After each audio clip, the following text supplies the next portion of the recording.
So turn off your television sets. Turn them off now. Turn them off right now. Turn them off and leave them off. Turn them off right in the middle of the sentence I'm speaking to you now. Turn them off.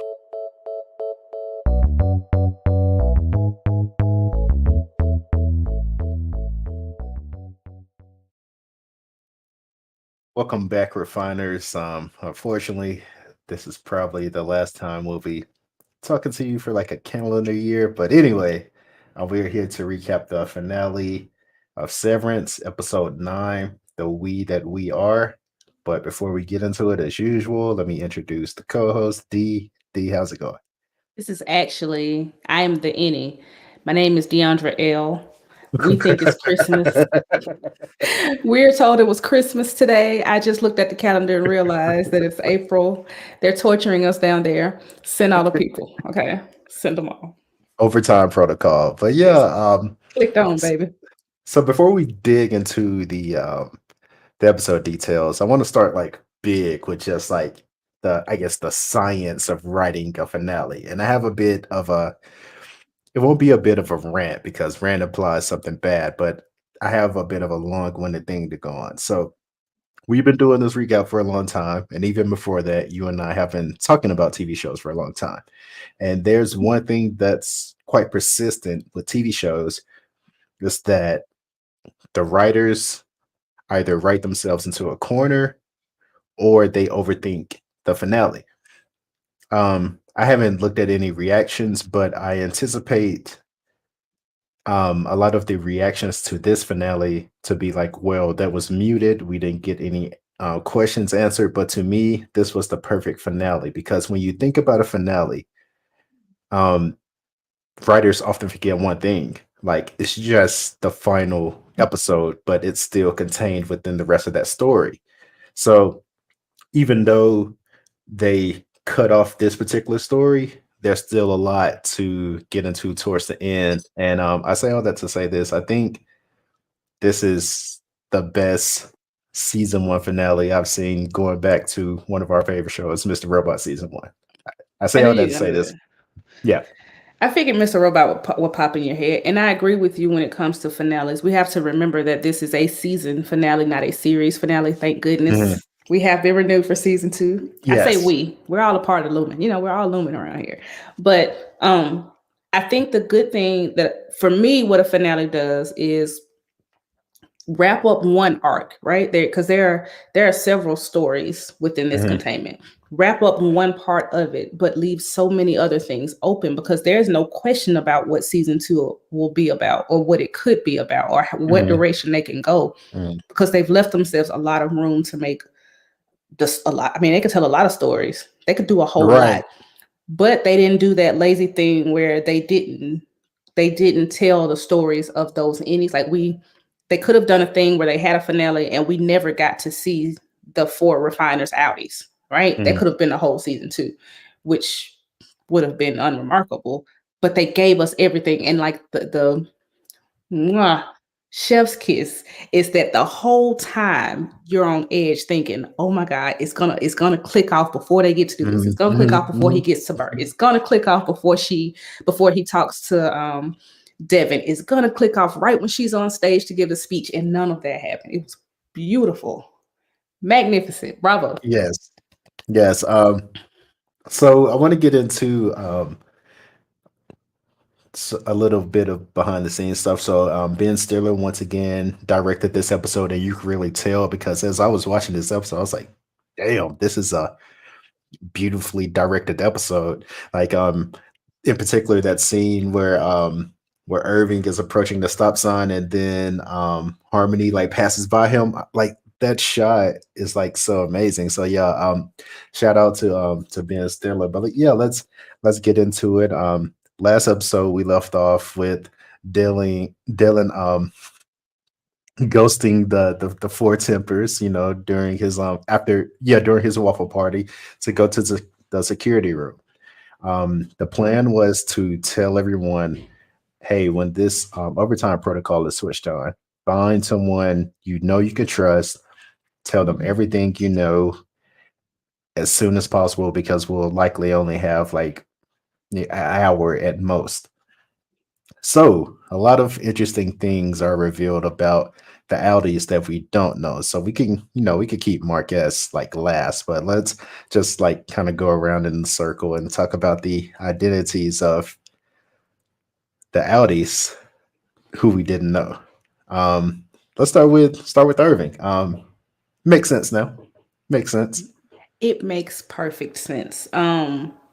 The only thing that was, I guess, kind of surprising to me, and it shouldn't have been, was that Irvin's Outie was also trying to figure out Mm, Lumen, right? And it makes sense when it comes to the painting because we've been trying to figure out how in the heck does he know about this elevator? So that again, season two, I need that. Like I need to know mm, because we got backstories enough to say, okay, these are who these people, these are, mm, this is the we are, right? It's beautiful. We get that, but we don't know enough. So we can still have in season two backstories, more of a story, more of mm. everything, because season one was really Mark, right? Like it was pretty Yeah, much mostly Marquez. Mark. Yeah. But we got so much left of Dylan. We got so much of Irving to find out. And with the paintings and with the information that he had from the Lumen employees and where they live and all of this stuff, I'm wondering again, this has to be a testing floor situation, right? Has to be. Yeah. Like he's being in a way, I guess, reset and it's not Uh-huh. sticking or something of that nature. And I noticed someone mentioned that when he comes home, he makes a whole pot of coffee. Mm, And that means he's probably trying to stay awake. mm, And it also explains why he's sleepy at Lumen. But when I saw it as metals, I was thinking, okay, well, maybe he just has PTSD, which is very possible. But mhm. was that his stuff or was that his dad's stuff?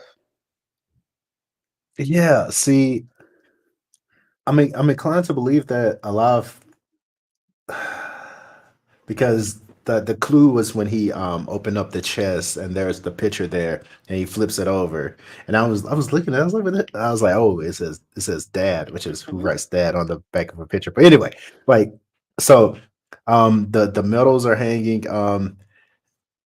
I mean, given his I guess given his by the book nature, we can assume that he may have served in some capacity. Um, Or he's just a child Yeah, of, that's it. Yeah, I was going to say, it's funny, what they say about the Navy. It's funny. Uh, that's the, branch of choice, but not going there. But anyway, so, but yeah, I do think given his like very like his posture is very by the book nature. We must follow the rule book. I do think that yeah, he was obviously he either served or was raised by someone who was like served, so that's where he gets that discipline from. Also, his dedication to the cause, and now it means so much more that he says like, hey, this cause is bullshit. Like, obviously he had to reach a lot to make that point, because like it's all about the cause. But yeah, that was interesting because we found a lot. We found like articles about a previous lawsuit of Lumen employees. We found a map that had many Lumen employees, and also his good friend Burt Goodman. Yeah, and this stuff was just there. So obviously, Outie Irving has been doing his own research. and the part that's like that was the most interesting was that it was Bert. Not only did he know Bert's, he got his name, he already had Bert's address and it already was Mhm, mapped out. So that leads you mhm, to believe that there's already been some communication between the two of them. And if he was military, as old as he is, and this isn't being me an ageist, as old as he is, he would have served back before when we were in, Don't Ask, Don't Tell, or maybe even previous to Don't Ask, Don't mhm, Tell. So mhm, if he did have any kind of romantic feelings, because I'm assuming he's just gay. He's been gay. He's gay man. mhm. That part of him had to be pushed away, which you mentioned however many episodes ago, because we were trying to figure out why he's severed. And Mhm. remember you were thinking like, well, maybe that is a part of it. Like his feelings for whatever, or that outside feeling that has to be suppressed. So he's taking 8 hours, so he doesn't think about that at all. So it Yeah, all just maybe not as drastic as I thought, but definitely the suppression of his that. sexuality. Yes, Yeah, yes, in the Navy. But yeah. with all of that though, it is still cool to see like now it's getting to the point where it's like who isn't trying to figure out Lumon? Like seems like it's Mhm, only Dylan. He's the only one. mhm. And Helly are, but Oh that my. is All right. So let's transition there because there has long been a theory that I've been avoiding like the plague because it was there the whole time. Like they did not hide it from you. Helly wore the blue and green outfit, which we know from the handbook. It says only managers can wear colors. If you are a refiner or a subordinate, you wear monochrome colors. And yeah, like so they haven't been hiding this. It's been in our face and but I just didn't want to think that of Haley. Like, yeah, like this has been the theory since like episode one. As no, since the reveal of Egan, which is like episode 2 or 3. They're like, yeah, Haley is totally a Egan. And I simply did not want to believe it, but here we are, Helena Egan. it's it's always cool when people figure stuff out because to me again that means it's good writing, right? There's only so much you can hide before it becomes bad writing. Like there's this Mhm, gotcha and you're like, well, like come on man, you have to let me try to figure it out. So mhm, that part is cool, but there's always a part of me that hopes that we're wrong, like that there's there's mhm, something else and that nobody figured it out that fast. But you can, like you said, you can go back and see because the very first day Milchick was like, when we heard you were coming here, it was a miracle. It's mhm, a mhm, wonderful thing that you're doing. And I'm like, okay, like maybe she's I don't know, maybe she's something else. And it was always the thing where I just did not want her to be what everybody was saying she was. I just yeah. wanted her to be her Innie. Also, the very first episode where Outie Mark almost hits her with his car. Look at the outfit she's wearing. It's the same exact outfit that Harmony Coble wears. And then in this episode, we get a clue because her dad, like, yo, you always liked the blue and green. You said it was beautiful. Everyone should have one. And guess what? Now they will. So obviously, blue and green means something to her. So yeah, and so yeah, Haley is essentially undercover boss. Here's my question to you. Uh-huh. What in the world made them think that would work? Did they think that she would be like her Innie would be the same? Or like it See, doesn't seem to make sense. I She's say, I say, I say undercover boss for like a reason because like going back to that show, and true enough, like it was like staged, but the premise is like these CEOs would go undercover and they would be like, "Oh, I didn't realize my own organization was this freaking terrible." So I think once she was severed, like because think about it, like she doesn't really know the ins and outs of Severance. Like she only knows her family legacy and what she thinks they're doing. So immediately like she's gonna reject this because she's like, yeah, I this isn't what I thought we were doing. So I think that's why she was rejecting this the entire time. And yeah, like it's crazy. Like what did you think they were doing? and it with you saying it's been in our face the whole time, it has because we got to go back to that video Hmm. where her Outie was very cold and it Hmm. shows what Hmm. they think of the Innies. Like that video alone should let people know what they think about the severed part of you. They Hmm. don't think it is a person who exists. They think it is just a thing that happens when I'm off. There's this robot that performs these tasks for me for 8 hours and then I get to be who I am. I don't Nothing is happening to the person, well to the thing because like Helly said, I am a real person. You are not. And so much so that she even has a whole different name. I mean, it's a nickname, sure, but Hmm. she has a different name. So she can kind of disassociate her Innie from her Outie because she's the only person who really knows what she's doing. Hmm. Right. And even with that, she doesn't know, which is insane because I do not think that Helly knows what they're doing on the Oh. seventh floor. Well, sorry, Mm-mm. Helena. I don't think she knows. So to me, it's insane to be severed at all, not knowing what's going on while you're on a severed floor. But to be a Egan and still say, okay, I'll do it, that is insanity. It's the craziest thing I've ever heard. Like I've ever seen, I've ever thought about. Where did they get all those smiling pictures of her? Helly was rarely happy on that floor. I mean that. So obviously there's like the constant surveillance, but even I was thinking about that. Even when they you know, like there were like brief moments when they like did something right, or like the first moment she discovered the numbers, and she still wasn't like, so they had to really scramble to find those pictures. What my husband suggested was maybe those pictures weren't of her any.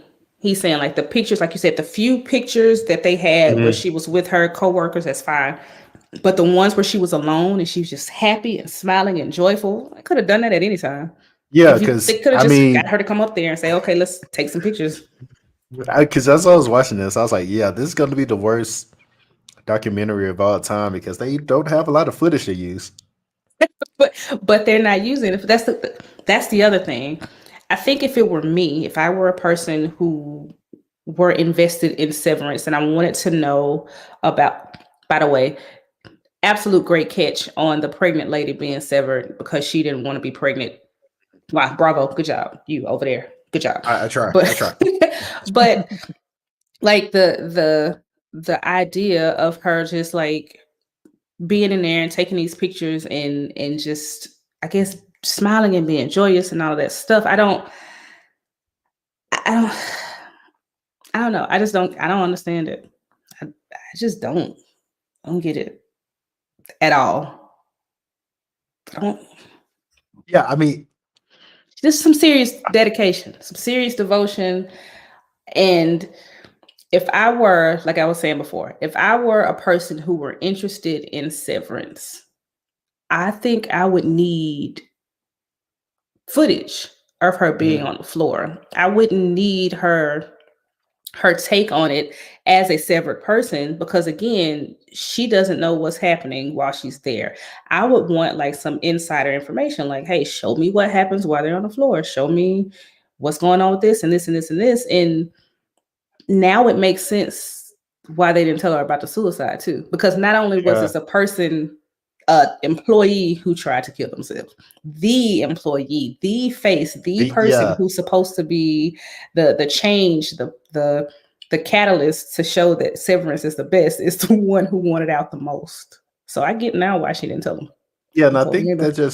that just speaks to the arrogance because like outside Haley is clearly clearly like Ivanka Trump, who I'm like gonna say a bitch.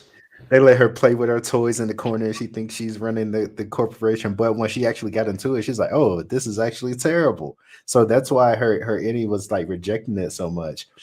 But I'll save this question for later. Yeah, I'll save that question for later. But yeah. So let's shift to Mark now. Good question though. Hmm. Do you think her any actually represents who she really is? Like just saying It- if she has this devotion to her father, and all of us have parents. So a lot of times we do mm, kind of mold ourselves to be what our parents want us to be. I don't think that's a bad thing, but it's what it is because they teach you what they mm, think you need to know, whatever. Then you come into your own and develop your own personality, but maybe she's been suppressing that and her any is who she is because they are total opposites, right? Like yeah. they are total opposites. They're not even close to the same personality. Not even close. Yeah, I was gonna say that too. Like, there's no way for your Innie to be like a total departure from your Outie. Like, that's there. Like, that has to be there.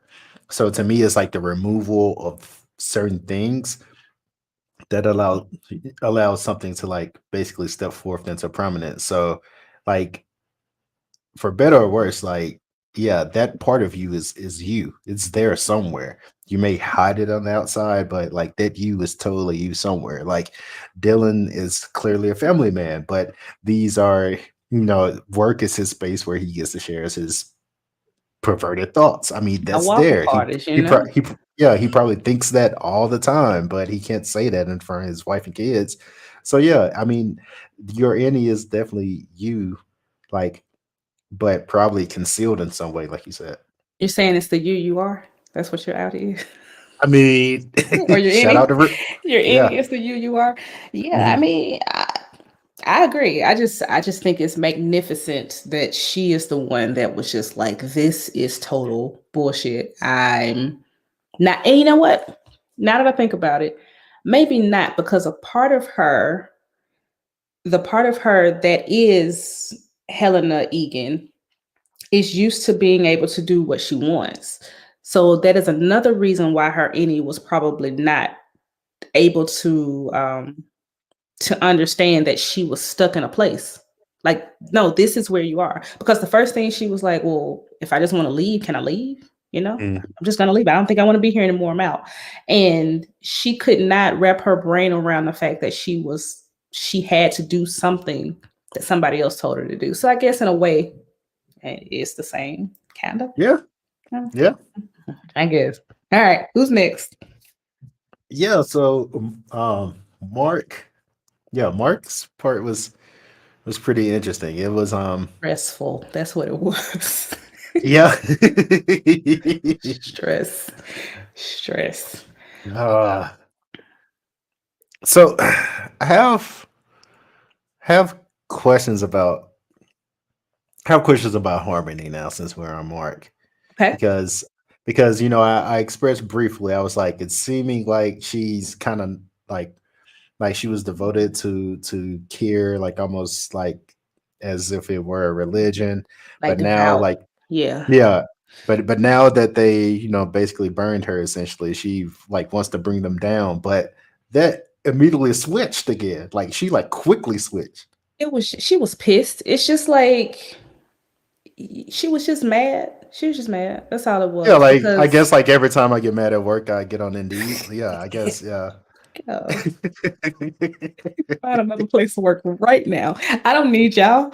Y'all need me. You know what I'm saying? And that's all it was. She was angry. I think more so she was sad. Mhm. And her sadness just expressed itself as anger. Like, I mean, I'm sure she was mad too, because Yeah.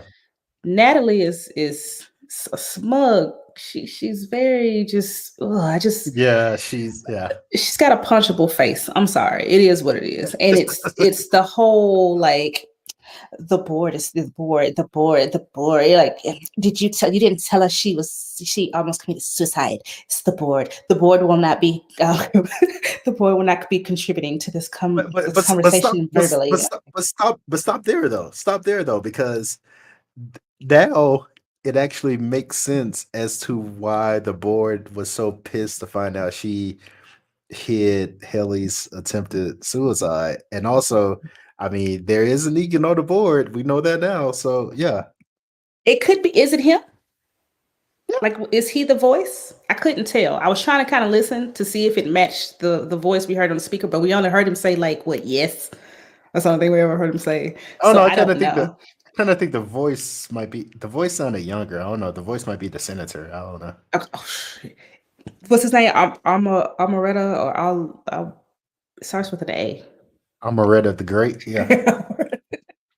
But no, but yeah, Helena when Egan we is meet not Lumen. Go ahead. so when we meet Mark, um excuse me, Mrs. Selvig is whispering in his ear. She was like, "Oh yes, Mark, do it, Mark. Away from the Yes, mark. yes, Mark. Yeah." It's So a voice. I hate it. I hate so it. she's doing that, and then all of a sudden and by the way, lovely way to open the episode. The switch happens just right there. Yeah, Beautiful.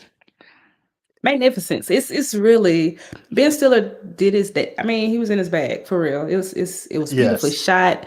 The little You know how they do that little weird noise when Mhm, it switches between the mhm, two in the intro? That was cool to see how it was going from Mark to the other part. It was mhm. just, it was really good. But with that, I I was surprised how Mark did not react at all to seeing Cobell outside of it. But I think it was still him figuring out, like trying to kind of gather his Mhm. bearings. Like, she's here, so maybe I'm not outside, but maybe I am. Because got to remember, he doesn't know anybody. Right, He doesn't know right. anybody. She's the only familiar face. So I think in his mind, he's like, "Well, damn, do I go home, or is this is this where I live, or is this a part of it? Like maybe she is a part of my life." But I thought that was real, real, real cool because I'm thinking, okay, maybe he's figured out that she shouldn't be out here. But when he Mhm. called her by her name, her Lumen name, I'm like, man, this is like it's almost like they thought about everything. The writers like Yes, yes. seriously thought it out. And I don't know if it was because they sat down and was like, okay, let's write this out. Let's get some people to say where are the holes in the story. And they did, and they fixed them. And it's just some really, really, really good writing. The execution is really great, man. I can't say enough about the writing because a lot of times it is annoying. It kind of pisses you Mhm. off, and you kind of let them off the hook because you want to love the show. But I haven't had to do that once, not Right. once. Like a great example. Think about when he bumps into Devin in the hallway and he was like, he says our baby, and she's like, yeah, in the sense that it takes a village because she didn't walk up because in another show that doesn't have as great writing, like she would have walked up to him and said, like, hey, hold your niece. But so we allowed like each person to like figure things out like progressively. Like nothing was like given to the character because he's going around and he even has to ask her, it's like, you're my sister, right? So I mean, are we like cool? Like We tight, we close, yes. Um, The stressful part of that though is because I kept waiting. Like again, the Mhm, tone of the episode was brilliant because you mhm, don't know when this thing is going to happen. So in a sense, you're the Innie just waiting to be mhm, snapped out of it, right? So Mark didn't have enough urgency for me. But the best part about that is that he didn't. Like he did not freak out. He didn't go blurting stuff out to the first person because mhm, I honestly thought he was going to tell Rickon. I got this thought he was going to go to Rickon and be like, "Hey, I'm Mark. This is my Innie, whatever else." The fact that he told Devin was the best thing he could have done mhm, because I don't know who else could have handled it better. But when he's talking to her, like you said, he's like, "Are we close? Is this the case? Is this, whatever else?" Even when he spoke to Rickon, when he was like, "Do you have that picture?" I'm like, "Yes, this is it, please." And of yes. course, I'm like, as soon as the picture comes out, Dylan's gonna let go of the switches. But he just didn't give up his picture. And I'm just Mhm. like, oh my God. I was like, ah. But we had a reflection. What was it? A reflection moment or whatever, a Yeah, reflection break. reflection moment. break. And he told Devin. Now, Devin might be my favorite character. Maybe she might be. I don't know. I can't say. But she handled all of the information he was giving her very well. And like when she was asking him, like, she was like, "Do you understand metaphors?" He's like, "Yeah, hands and pies, I get it." Like they also reminded us that these people are still people. They still have concepts. They still understand what it is to be human. They just literally don't know who they are outside of Lumen. Like they don't have core memories, Mhm. which was your favorite part, right? He not knowing how Yeah. to drive. Also, like, so going back to Irving, the moment he hopped in the car, I was like I thought to myself, I was like, okay, this is a test because if he gets in the car and he zooms off immediately, I'm gonna be like, nah, you guys didn't think this out. But he gets in the car and he's like, first he fumbles with the keys, he fumbles with the ignition. He's like, okay, I think this is reverse. And then we see him like struggle to drive. It's like he knows how to drive, Mhm. but he still has to figure it out. So once again, like even though this is this Annie, like his outside his Audi still knows how to drive it, but he has to kind of like connect the two. It's like, hopping on the bike and remembering how to ride it kind of thing. So like I was like, yeah, that's great, because like you said, it still shows you that they have that knowledge. They just have to work to like kind of like access it. Like it's not like they're not human. They just have to take some time to access those things that they don't know outside of office. It's muscle memory versus a core memory, right? Like Right. you know how to ride a bike because your body will remember what to do to stay balanced, right? Mhm. But the reason you remember how to get to, I'll give you a better example. You know how you're driving and you get home and you're like, how the hell did I get here? Yeah, like without even thinking I about it. don't Like even, you just got home. Yeah. because you just go, because your brain just knows what's like, you, of course you're alert, you're actually paying attention, but you're off somewhere else because you've done it so many times. Mhm. That's how it is with them. But the thing about like your core memories, of course, you remember to do stuff because you remember when you were taught to do it. Even Mhm. if it doesn't come to you in that moment, you remember, okay, I remember that when I get in my car, I put on my seatbelt because that's just in my brain. Like it could be a Right. song, it could be anything, it's in my brain. Because I think he did that. I think he may not have put on a seatbelt, but he knew, okay, I don't know which one of these cars is mine. This symbol matches. Okay, let me try this car. I know keys fit in places because I unlock my door every day. So I'm sure the key goes here. Yeah, this seems right. Mhm. Okay, this seems right. Because, again, they know what cars are. They know what driving is. Mhm. It just hadn't done it. Well, Innie hasn't done it.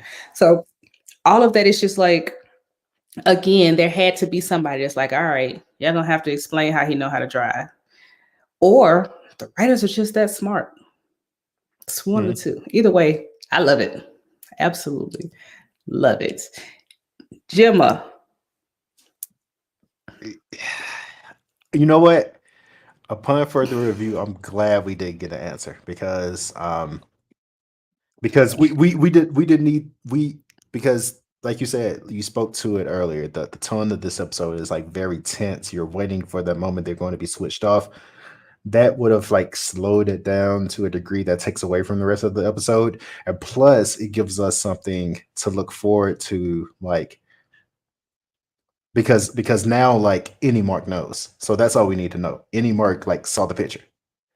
That's all we need to know. But it also gives us something to address later. So I'm glad that thread is still there, because yeah, I don't know how they're gonna explain that, but once again, that gives us more to solve down the road. I think it's going to be the testing floor. I think that's what it's going to be. I think there's some kind of memory reset that they do, or some Mhm. kind of personality reset, or some Mhm. sort of work life chip placement reset where they can just be like, all right, go back to the first day of Lumen. And Yeah, whatever's because happened since then. think about how this chip works essentially. Like it wouldn't be anything for there to be like a hard reboot of the chip. And just like you said, there may be other protocols. There's an Mhm. overtime protocol. So like you said, it could be a master reset protocol. It could be Mhm. a deep sleep protocol. It could be Mhm. a separate personality protocol. It could be any of these things.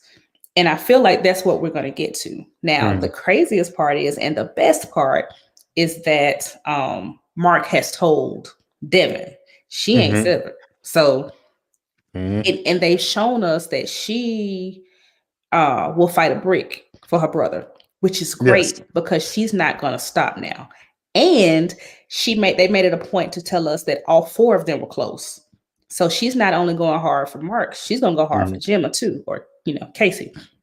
So it's going to be very cool to see how they do that. Before I forget, when I tell y'all this, read the Lexington Letters because it is insane and it fits very well within what's going on now. And it kind of gives you a little insight onto what they're doing with the data refinement. Read it. But yeah, so my question about Gemma, or even Burt, I guess let's go to Burt a little bit because Okay. he has a partner, it appears, outside of Mhm. this thing. Okay, so what is Irving gonna say? Is Irving gonna get to him, you think? Because we didn't get to see what happened. That's the thing. Like that, I think that moment, like, is gonna be wild because, like, if I envision open for season 2, it's going to be um it's going to be Bert opening the door, but Outie Irving is standing there. He's like, "What the hell am I doing here? Like, Who are you? how did I even get here? Yeah, who are you? Yeah." So he switched off right before that moment, which is wild. And I want to say this too, um John Turturro, like, acting was more subtle this episode, but you know the heartbreak he feels once he sees Bert and his partner, like yeah, that's such a good scene, like because you could just see it on his face, like his heart just dropped. He was legit sad, like, Mm, because I think not only is it just that you have a partner that's not me outside of here, it's the reality or the whole realization that you are legitimately another person mhm, outside of here. You don't think about me outside of here. You don't know me outside of here. There's no hope almost for us because you don't know what we have because you don't remember. Right? Like mhm, there's always a part of you that's like, you're always going to be tethered to me, right? In a good sense, like, all your exes, if you want to be done with them, that's fine. But if there was love or appreciation or for whatever, if it didn't work, you still want to think that there's a tether somewhere where there's positivity, there's good thoughts, you mhm, hear something, you remember me, and it's good and it passes. That doesn't mhm, happen with them because he doesn't know him at all. Like, mhm. there's not even a fragment of him. That has to be devastating. Right. Like devastated. Could you imagine, Runny, you wake up tomorrow and Tammy don't know who you are? Like, at Yeah, all. that Like, at yeah, all. that is, She doesn't know who you are at all. yeah, No pretty idea. devastating. Yeah. Yeah. Got a whole nother life.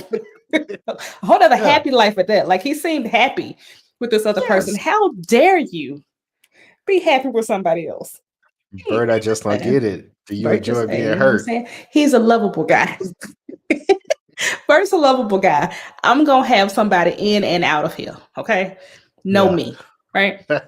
But I was glad to see that Irving left because my biggest concern was what was he going to do when Mhm. his overtime kicked off because all he had was his dog. Like, who are you gonna tell? Yeah.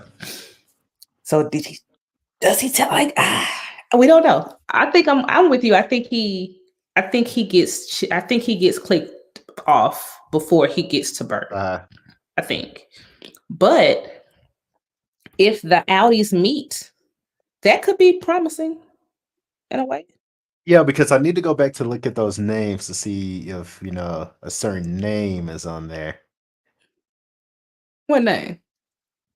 Our good friend, I was about to say the actor's name because I can't remember his name. The one You that was know, with Bert? no, no, no, no, no. Mark's best friend. Mark's best friend. Petey? Yeah, Petey. His name is Peter Yul Yuli. Vasquez is the actor's name, but Yeah, Yule. yeah, Okay. but yeah, Peter Kilmore. That's the one I was trying to look for to see if it was on there, and we stopped at the G's. I was like, damn, keep going. You couldn't see it on the list, yeah? That's a good. Yeah. That is a good point. That is a very good point. I wish they had gotten to Ragabi, but she's not a Lumina Yeah, employee. I guess she's a surgeon. yeah. What do you think Milkshake did to Dylan? You think he killed him? Before you answer that, he told him he has 2 more kids. Was he Yeah, lying, or does he have 2 I, more kids? he wasn't lying. I don't think he was lying. So are they older or are they babies?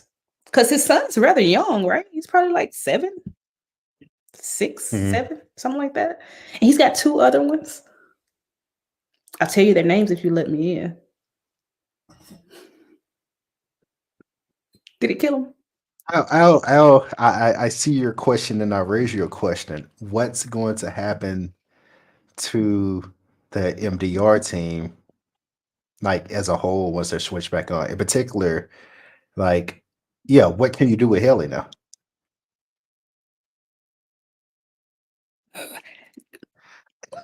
Maybe, just maybe, when Helly clicks over, she'll do some serious damage control. Maybe. I I don't mean, know how. I don't know. I don't know how. Because I thought it was going to be a situation where she said like a little bit and then it clicked over and then she kind of smoothed it over. But because she's an important, like she's not just a disposable Lumen employee. She's an Eagan. So they can't just get rid of her, like stick her in a break room, can they? so, but all right, I guess I'm asking, and this is why the writers get paid, hefty sums of money to figure this out. Do you put severed like basically does severed Helly have to go back into work, or do you keep just permanent Outie Helly now? It would be irresponsible of Lumen to put Helly back in there Yes. because nobody else knows who she is. Right? If they put her back in there with Mark and all of the rest of them, and they know she's an Eagan, well, I guess on the other hand, that could draw some kind of But here's because discord in the foursome. Like you've been an Eagan this whole time. How do we know that you're not? Blah blah blah blah blah blah. yeah, They could. They could, but that'll only make any Helly want to kill herself even more. Right? I mean, yeah, technically, yeah. Like I can imagine any Helly figuring out, like, oh shit, I did not like the perpetuity room. I can't believe I'm associated with these people. These are my folks. Like this is my family. How can I do that? Okay, let's do a hypothetical situation. Okay, let's say they let Helly back, like her. They put everybody back and they send them back to work after a year in the break room. That's what it could be. They totally put them in the break room forever. Also, did you notice that she said that before she went out there? Shit is crazy. That is crazy. And I think it is very cool that they put that in there because it shows you like that shit psychological warfare is a thing that works. No matter how much you try to avoid it or pretend that you're so mentally stable or strong, if it gets down to it, that stuff works. So the fact that she went into this whole thing and like recited that, what is it, almost like a confession or like a penance, shows you that it did get to her. So even as much as she said she was never sorry, it still affected her to some degree. Now, if they put her back in there with Mark and Irving and Dylan, and she tells them who she is, how do they react to that? Or does she lie and not tell them who she is? She's very much on board. She's still one of the four because she could have just been like, I'm not gonna do this because now I know who I am and I'm just gonna stick with that. I mean, given how like dirty we know Milicic is, like it could be a situation where he says like, "Oh, you and your friends want to break out? How about we tell them who you really are?" You know what I'm saying? And if they do they let her back with them or do they kind of have her separate? I don't know. Yeah, I don't know. Good luck season 2. I'll be there, but good luck. Yeah, because surely, like, I hope this is one of like those 5-year plan shows, like you have it already mapped out, like what you want to do. Because, and by the way, this is good for me, the viewer, for us, the audience. The fact that we're excited about season 2, but we're like, I don't know how you're gonna connect the threads, but at the same time, like I'm still interested to figure out. Like I think that lets you know that because yeah, once again, going back once again, this is the same way I felt after Mr. Robot season 1. I was like, how the hell are you gonna explain this? I don't know, but please let me know when it's done. What's next? It is not, and the thing about that, this isn't one of those shows where it's like, oh, okay, there's a big mystery, but I don't need to see it. Just when the series is over, just tell me what happened. No, I want to go on the journey. Like I want to be there. Yeah, I want to be there when we find out every piece of it. And that's just, like I said again, it just shows you that This is how you do a TV show, man. This is how you do it. This is how you write a TV show, especially this genre of television, because there are so many opportunities before for all of it to fall apart, for stuff to fall through the cracks, for us to be like, okay, this isn't it. And for the writers to get lazy and just to say, suspend your disbelief for a little while, Game of Thrones, and just let it go. But they haven't done that. And I know it's only been 9 episodes, but for these 9, I'm giving them a lot of props because that was not easy to do. Like Oh, even with people figuring stuff out, it doesn't ruin anything, not right? at all. People figured out Casey. I didn't feel like I was cheated out of anything. People figured out Helly. I didn't feel like I was cheated out of anything. It just works. And there are still things they need to explain. They need to explain the goats. They need to explain. They need to explain Casey. And I'm assuming, this is my guess. My guess is that Casey either was in like a fiery crash and they Mhm. pulled her out and they just thought she was dead, or I don't know. I'm only confused about this because I'm wondering where was the body, because I'm assuming they had a funeral. Like, that's my guess. I would think. Surely they had one. Yeah. Right. So my guess is that they either did not have a body and they were like, well, here are her ashes or something. Like they explained it away. But we're talking about Lumon, so they could have. I mean, because obviously they got their hands on a lot of pies, like Devin said. But this feels so. I don't know. Out of everyone in particular, like this feels like just utterly like sinister because like this man on the outside thinks his wife is dead, but on the inside he sees her like pretty much every single day. Like how The person he went in there for, so that he did not have to think about, is the one he exactly sees for wellness. Like that's even the craziest part. for The person you wellness? go for wellness is Casey. I wanted to add, I will give y'all a quick little excerpt from the Lexington Letters. The Lexington Letters is pretty much a person who worked for Lumon gave some information to a reporter. And the way she was able to get through the code detectors is that she created a language when she was a child that only she and maybe somebody like her cousin or something understood. So she and her Innie were able to communicate with this language. It's symbols. It's a whole separate language that she's created. And that's how they talk. She said that they were like sisters. So when Helly said it, I was like, interesting, right? And they went on and it kind of went back and forth. And the refinement department were putting the stuff in the boxes or whatever else. Long story short, when she completed 100%, a bomb went off and blew up this van or truck or whatever it was that was a Lexington company. So they are like kind of making us believe that the data refinement is doing, I think you may have mentioned it before, when they put all this stuff in there, it sets off a series of events that causes this, or it sets off a bomb or whatever else. The lady dies before the report can come out. And her Innie told her, like, they're gonna kill you. Just run. They're gonna kill you, whatever else. But she said, I was in a break room and I don't know for how long. So I'm thinking that's what they're gonna do. They're just gonna keep them in the break room. They don't have any outside. And I'm wondering if they're gonna get anybody to actually investigate Lumon. And if they do, will they just have decoys? Yeah, like people like looking for information. Like, oh, I hear you might have information for Lumen. Do you mind if I take it down? Like, Mhm. yeah, like who can you like truly like trust for real? Who? Because if you're if you are being investigated, if you're running your Lumon and you know you're doing some sinister shit, and in order for them to kind of quell the discourse that's going outside, you say, okay, y'all come on in.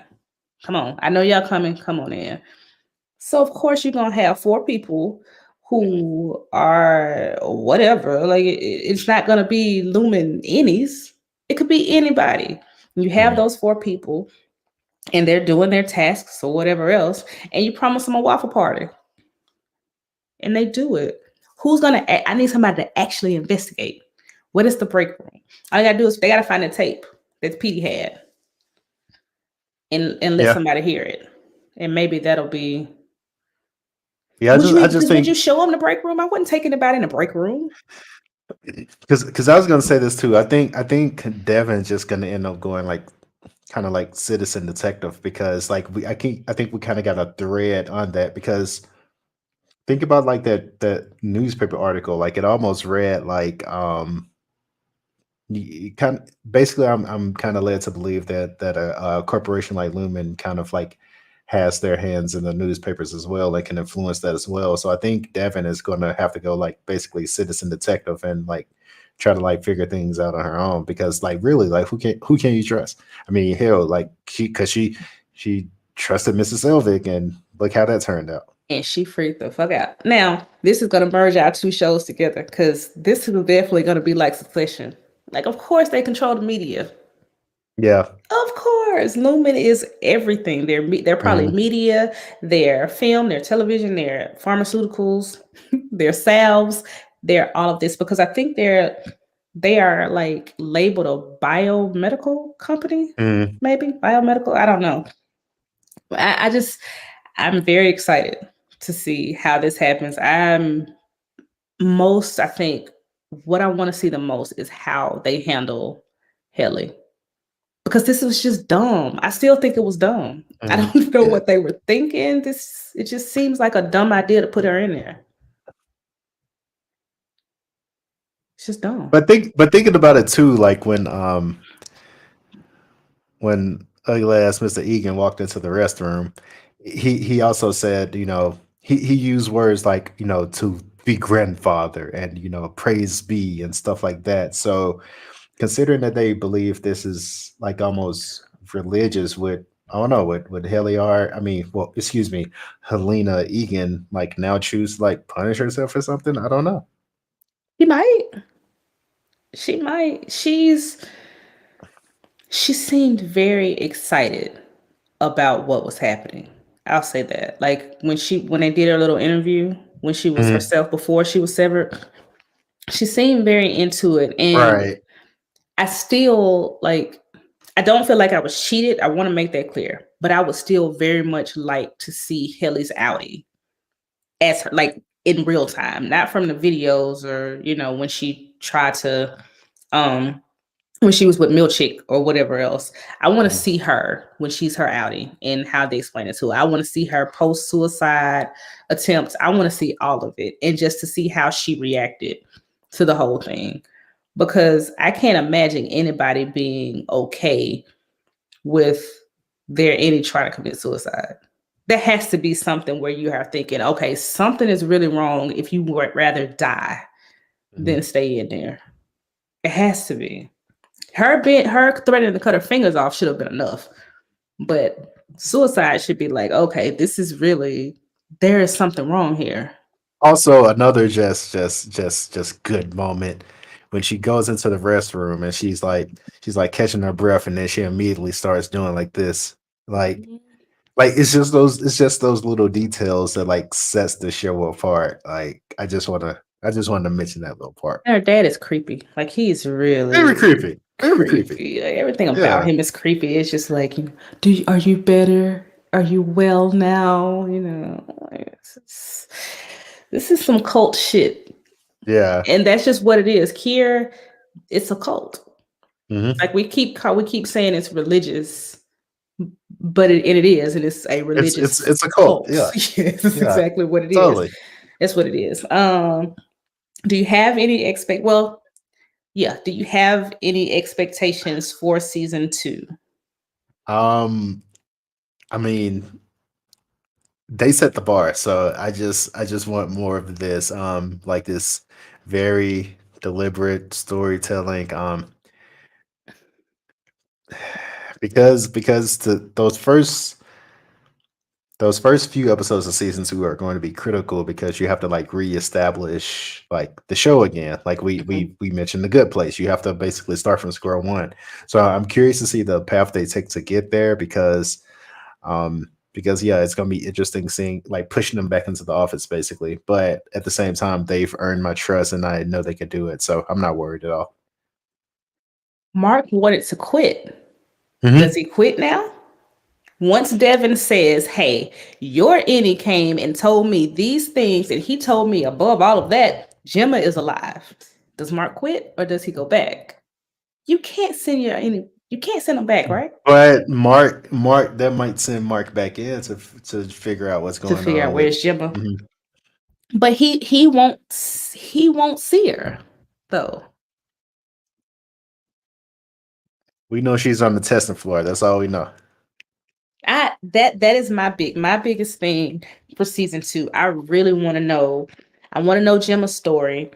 And I really want to know what happens with Helly. Oh, and Dylan. Like Dylan, I really need to Mhm. know what happens to Dylan. Mhm. Like, where is he gonna go now? Because you can't just kill him. He's got 3 kids. I mean, you can, I mean, but obviously he's got people who will be asking questions. So you can't just kill him.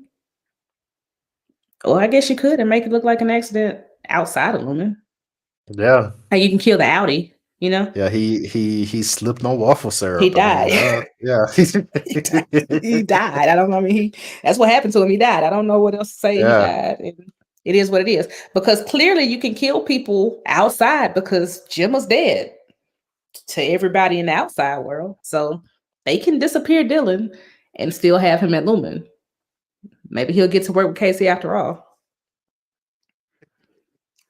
But yeah, that's the one thing I'm gonna need explained if there's anything, just the Jim and Casey thing, And and the I feel goats. like, and the goats. Sorry, my apologies, and the goats. Yeah, I think that's gonna be, yeah, that's the biggest mystery so far. That's the only thing I haven't seen. Has anybody had any real theories about her? I mean, I know they figured out who she was, but I haven't seen any nah. real theories about how she's dead, but not Hmm.